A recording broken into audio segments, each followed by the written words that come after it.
What's good, anybody out there? This is your old friend, the Crimson Stain, and I got a package from Grove.com. They'd had a pretty good sale on some 4Ks and Blu-rays, and so I had a gift card, and I thought I'd stock up on some things I've been needing. So I'll just run through what I got here. I hadn't ordered from them in a while, so I didn't really remember what they were like. The stuff does come in a padded mailer as opposed to a box, so really OCD collectors take note of that, but otherwise it was shipped fast. Everything came in pretty good condition. There was one loose Blu-ray, but I don't think any harm was done by that. So all in all, it was a good experience, and you do get free shipping. So there's always little trade-offs like that, especially these days. So let's see. This is the first thing I got here. This is High Plains Drifter, one of those gritty 70s Clint Eastwood westerns. And I haven't seen this one since high school, which is a very long time, in case you didn't know. But from my memories, it's a really good movie.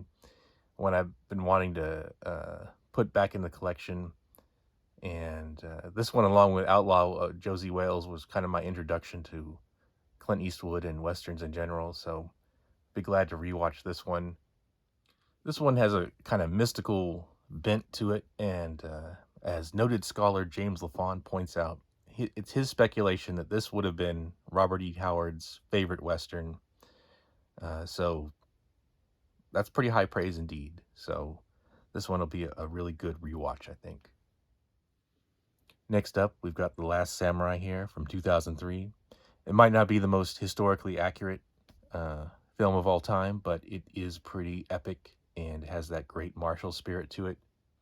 Here, looking on the back of it, it's got a lot of pretty good special features. So this one will keep you busy if you pick this one up. So definitely a recommendation from me.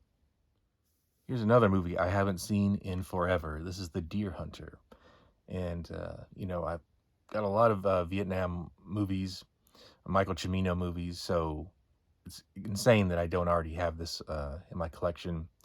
I was always thinking about just getting the Shout Factory 4K version of it, but it never tends to go below $18, and this one is like it's like $5.50 or something with the sale. So I figured the Blu-ray is going to be just as good, at least for now. And if I want to upgrade, I didn't put too much money into this disc anyway. So that's my brilliant plan. Anyway, this one would be really important for me to revisit this one because I don't have the greatest memory of it. I saw it when I was way too young, and a lot of it just washed over me.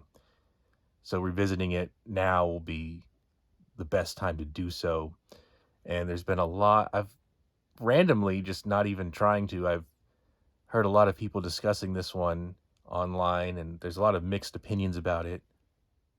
Since it's ranked up there with Apocalypse Now and Full Metal Jacket and Platoon, I think a lot of people think that this one is not quite up to that level, and that some of people say that it's pretty boring.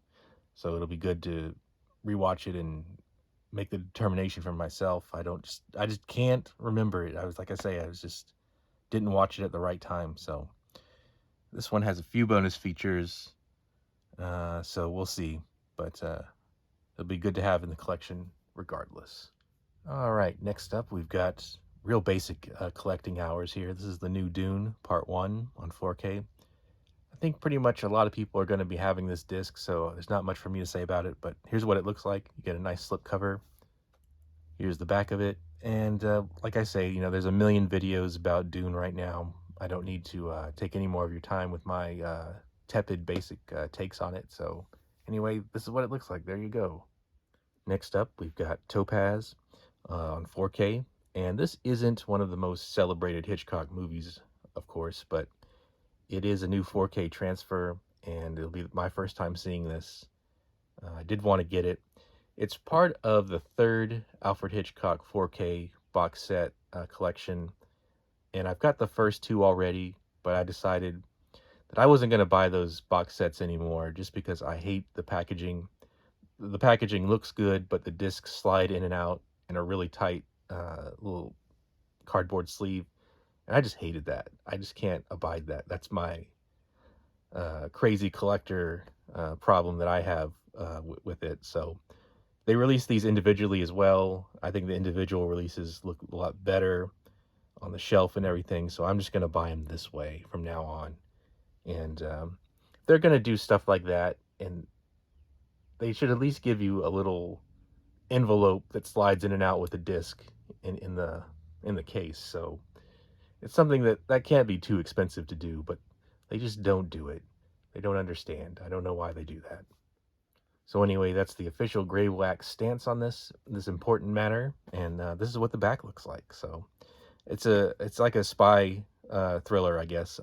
Like I say, I haven't seen it, but we'll soon find out. Anything Hitchcock makes is worth seeing, so I have no problem doing a blind buy on this. And my last disc is another Hitchcock. This is Torn Curtain, another one I haven't seen yet. And this one I have wanted to watch for a while. It's got a pretty interesting premise. I think it's another like political thriller type thing with a little warfare, military stuff thrown in, I think. And like I say, I'm just going to buy these individually now. If you look for deals, like on this Grove.com and stuff, you can pick them up for about the same amount you would buy as, buying all 5 of them or however many movies are in the particular collection. So I don't think it'll be a problem expense-wise. And you get, these individual cases, which I kind of like seeing on the shelf. So here's the collection at a glance here. Oddly enough, none of these were horror. I picked up no horror titles this go-round. It's very strange. I've been watching a lot of horror movies, though. I've been watching a lot of Argento. I've been watching a lot of stuff like that. And last night I watched Videodrome.